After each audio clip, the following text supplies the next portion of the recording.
Olá pessoal, estamos aqui sou o professor Frank Carvalho, estamos aqui no curso de manutenção elétrica. Agora com a unidade 6, manutenção de sistemas de geração e transmissão de energia elétrica. Bom, incêndios em subestações é frequente, né? Quais são os aspectos preventivos que poderia citar para evitar esse tipo de evento destrutivo? Tá? Um evento em subestação é o evento mais crítico que pode acontecer. É o ápice de uma situação que tem por causas diversas, né?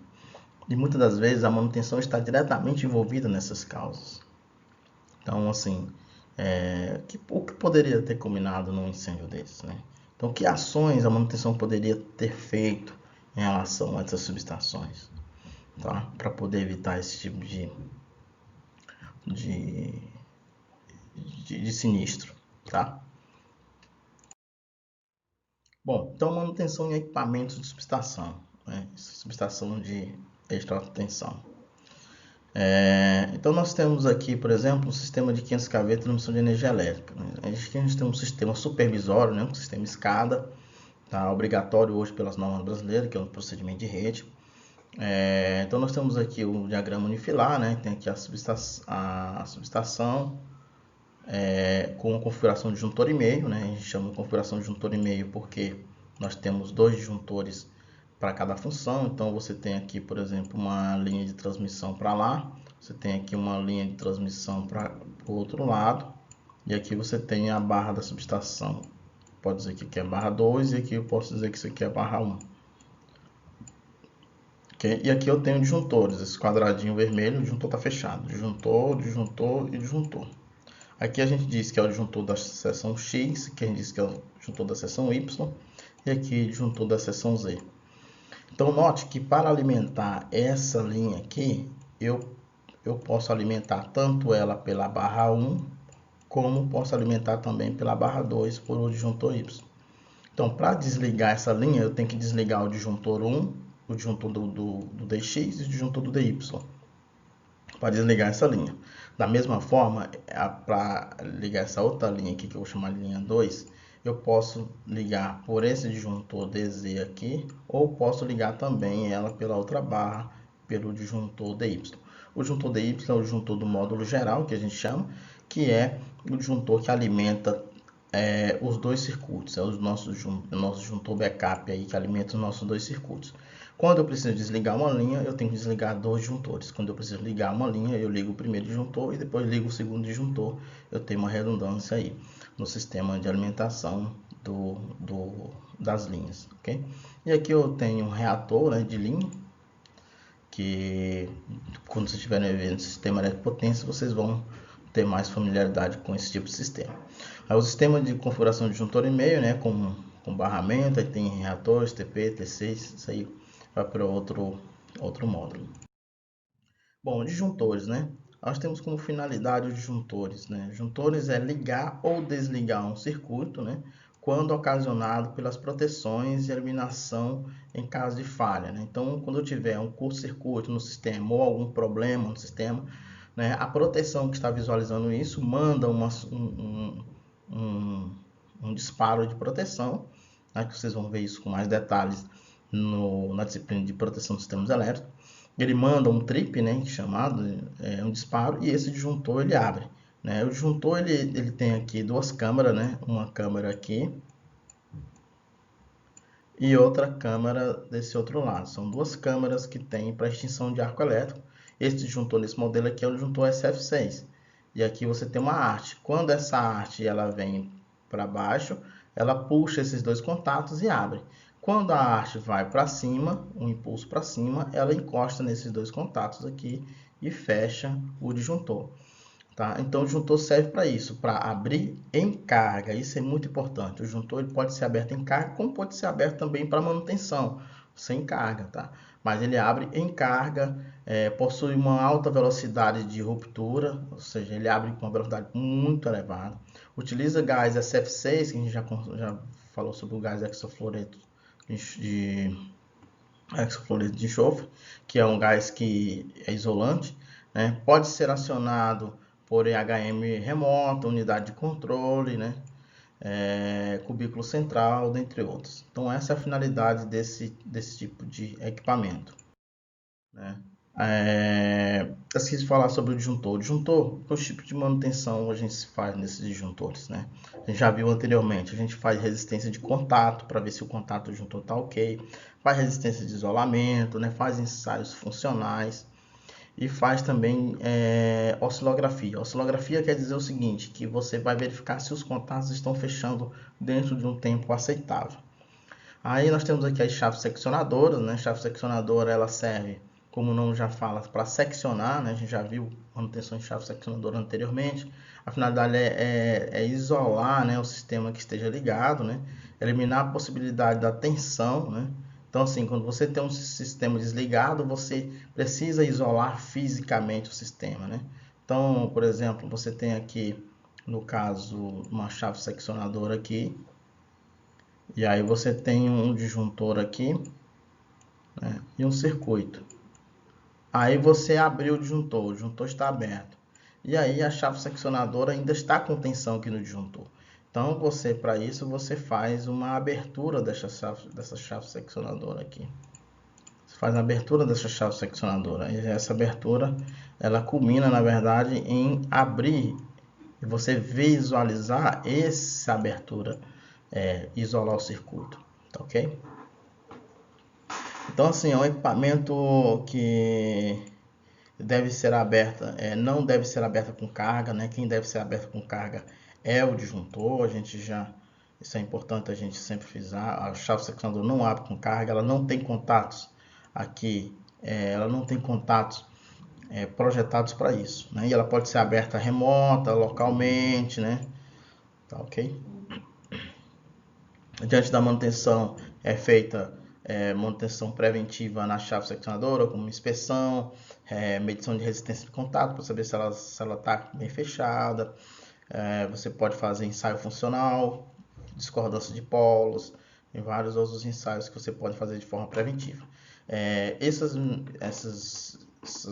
ensaios preventivos você pode estar fazendo dentro de um cronograma de manutenção. A norma brasileira diz que você pode fazer manutenção chave seccionadora a cada 6 anos. Isso manutenção preventiva, né? Mas manutenção preditiva você pode estar fazendo. E inspeção também você tem que fazer inspeção e preditiva, que seria termovisão.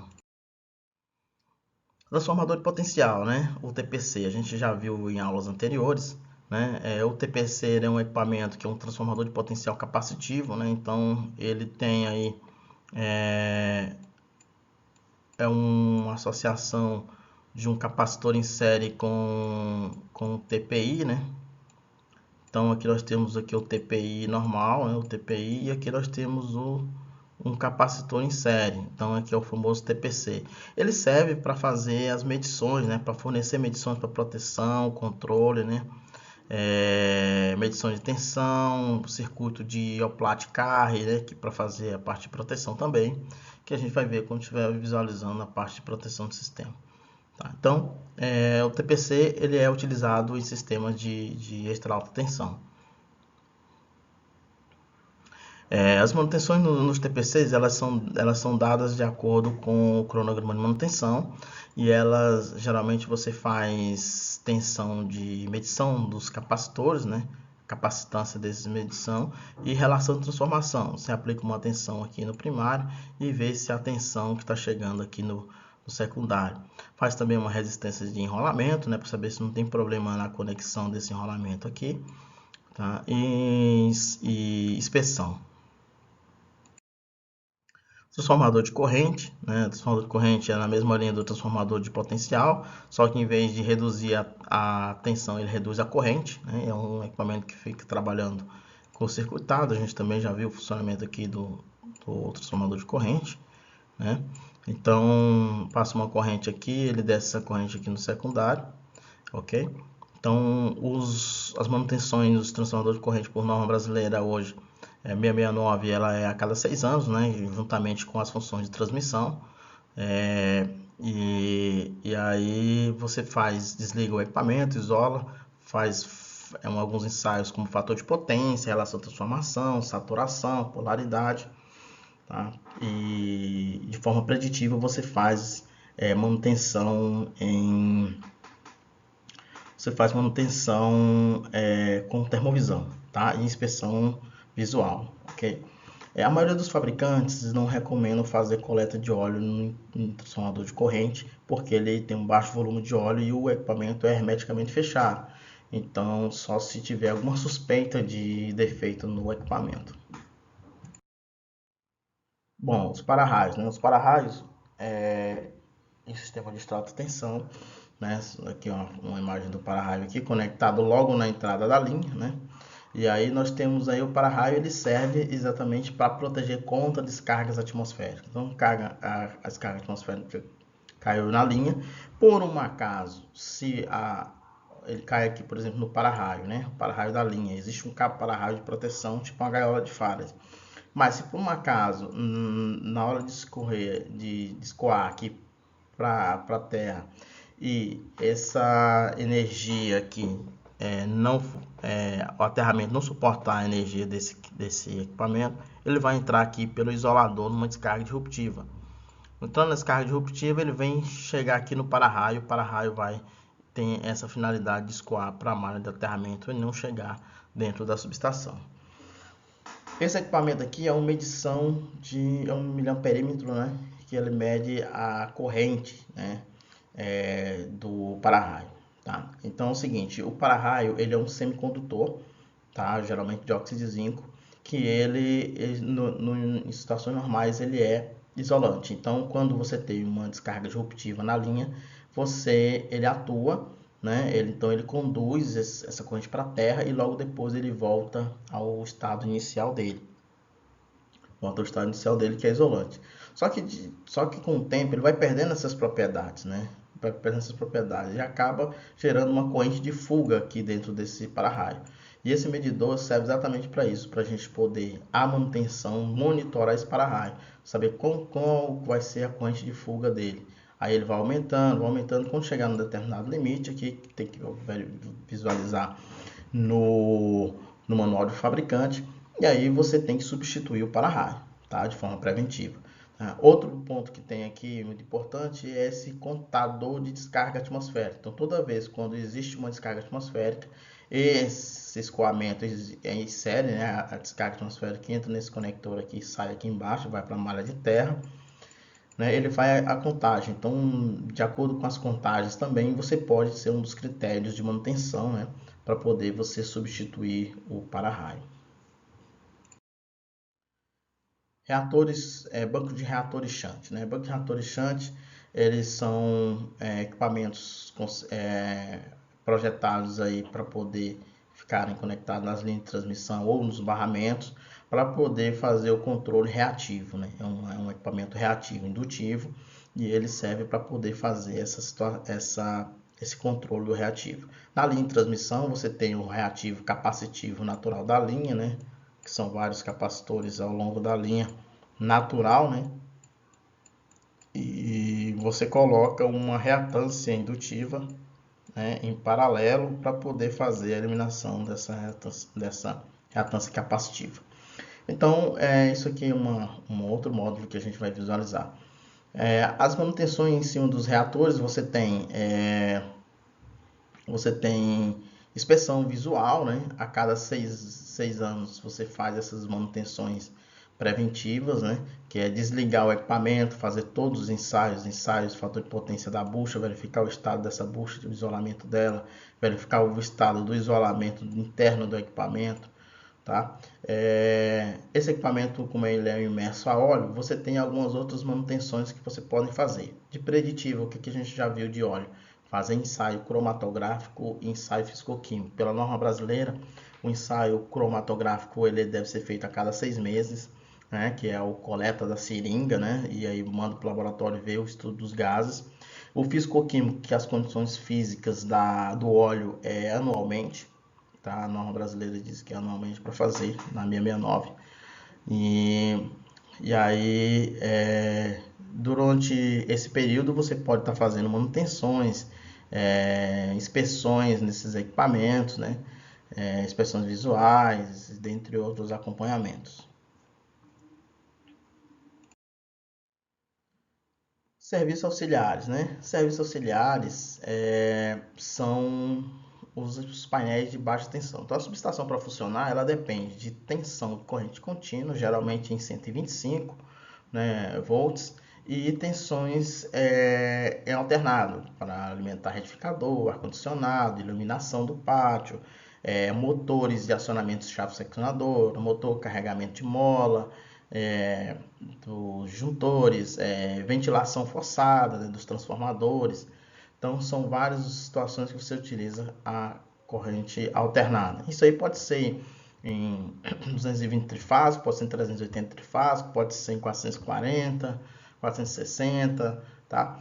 O 125 geralmente é mais difundido, mas pode ser também em 48, mas geralmente é utilizado em 125 porque os equipamentos, a maioria deles hoje já são projetados em 125 VCC. Serve para alimentar toda a parte de proteção e controle. Então, sistema de telecomunicações, sistema escada, unidade de controle, relés de proteção, switch, bobinas de abertura e fechamento de disjuntor, circuito de comando de chave seccionadora, circuito de acionamento de ventilação forçada, proteções intrínsecas dos equipamentos reatores e transformadores, né? Painéis de proteção e controle como um todo, é tudo alimentado em 125 VCC. Okay? Esse 125 VCC também está associado a um banco de bateria, tá? Pela norma brasileira, todo e qualquer banco de bateria que esteja instalado em qualquer instalação, em qualquer momento, ele tem que dar uma autonomia de no mínimo 8 horas sem serviço auxiliar CA, tá? Isso está no procedimento de rede do ONS. Então, assim, nós temos aqui um fluxograma de defeito, tá? Para o exame com cromatográfico, né, e físico-químico, né, para alguns aspectos de defeitos de manutenção. Nós temos aqui, por exemplo, uma geração de arco elétrico interno num transformador ou reator, né, equipamento isolado a óleo.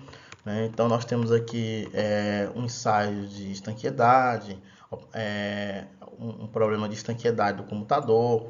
Nós temos aqui vai levar o que? A operação do relé diferencial, né, 87T, né, no caso do transformador. Né? Isso aqui vai ser dado como um curto-circuito, né, de AT ou BT, e consequentemente a gente vai ter um problema aí no... Bom, então nós temos aqui pode ser um curto-circuito em espira, né, ou um impulso, né, de descarga atmosférica, alguma coisa assim. Então aqui nós temos um diagrama que tem alguns defeitos, tá? Que pode acontecer internamente nos equipamentos e que a gente pode estar fazendo aí um ensaio cromatográfico físico-químico para a gente poder verificar. Por exemplo, descargas parciais internas no equipamento, né? Ela pode ser por uma questão de celulose envolvida, né? Isso aí vai dar um problema de cavidade, detector acústico, dentre outros. Então, assim, a gente tem essas situações aí. Por exemplo, se der um curto entre espiras, a gente faz um ensaio de TTR e aí a gente verifica se está em curto-circuito ou não, tá? Então, assim, por exemplo,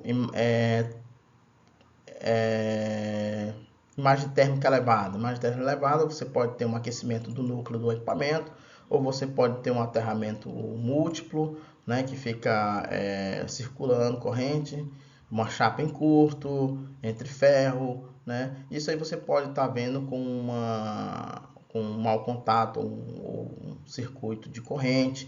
E você está vendo isso aí como um termovisor, um ensaio de resistência, um ensaio de isolamento, ok? Em continuidade, a gente tem outros pontos que a gente pode fazer, os ensaios de isolamento, né, impulso de tensão induzida, ensaio de capacitante dos enrolamentos. Aí é que tem que fazer um curso de ensaios em equipamentos específicos para esse tipo de diagnóstico. Então, eu trago aqui para vocês alguns ensaios, por exemplo, né, em equipamentos de subestação, como por exemplo em cabos isolados, né, em cabo isolado. Então, você aplica aqui uma alta voltagem no cabo, né, o cabo no caso tensão aplicada, e aí você mede aqui na malha, né, na malha de proteção dele, o quanto de perda de tensão esse cabo isolado teve. Os cabos de baixa tensão também, que são múltiplos cabos, né? A gente faz essa mesma situação, a gente curto-circuita, faz um contra o outro, né? Você coloca o cabo 1, faz com o cabo 1 contra 2 e 3, depois faz o cabo 2 entre 3 e 1, e faz o 3 entre 2 e 1, né? Um contra o outro, e também faz dos três, curto-circuitar dos três em relação à malha de terra. Os cabos de controle também são feitos testes dessa maneira. Aqui no caso de um ensaio de isolamento de um transformador, de qualquer outro equipamento, né? Nós temos aqui duas buchas isolantes, a gente curto-circuita as duas buchas, né? Coloca uma alta voltagem aqui em cima da bucha aqui, né? Para energizar essas partes internas. E aí a gente coloca aqui o cabo de baixa tensão, né? O cabo de medição, para ver qual é o tamanho da perda de isolamento que esse equipamento vai estar em mega-ohms. Outro ensaio bastante realizado em subestação, né, que é a medição de fator de potência, né? Então você tem aqui, por exemplo, uma alta voltagem aplicada aqui na parte H, né, que é a parte de primária, né? Aqui você tem a secundária, que você bota o cabo guarde. Esse cabo guarde quer dizer que é o LV, quer dizer que é o cabo que você não vai desconsiderar essa medição que vai vir para cá, né? Essa perda que vai vir para cá. E você quer saber a isolação fase terra, então você coloca aqui a alta para terra. Então você vai considerar essa medição aqui, né? Você vai considerar essa medição aqui. Então essa medição você vai considerar, e aí é o que está indo para a terra. Essa perda para a terra, você vai conectar o outro cabo do instrumento na terra e você vai medir em relação à corrente que está passando aqui. É um ensaio que é feito aí com o WARD, né, que é medição de fator de potência. E outro também que pode ser feito em transformadores também é o ensaio de TTR, que é a relação de transformação. Então você tem aqui o transformador de referência e o transformador sob teste. O transformador de referência é o teu instrumento, né, que é um transformador variável. E aí você tem aqui o seu transformador que você quer medir. Então você conecta os cabos primários, né, e o cabo secundário aqui, tá certo? Ele vai injetar uma tensão aqui e você vai regulando no ponteiro aqui até igualar esse transformador aqui de referência igual a esse, né? Igualando essas relações aqui, né, no ponteiro chegar no zero, você tem esse transformador igual a esse, e aí você vai ver exatamente nesse ponteiro aqui, vai indicar o erro percentual entre o que você colocou no seu instrumento e o que você realmente está medindo aqui no equipamento. Para maiores detalhes, você tem que fazer um curso específico de ensaios elétricos. Vamos para os exercícios e até a próxima aula.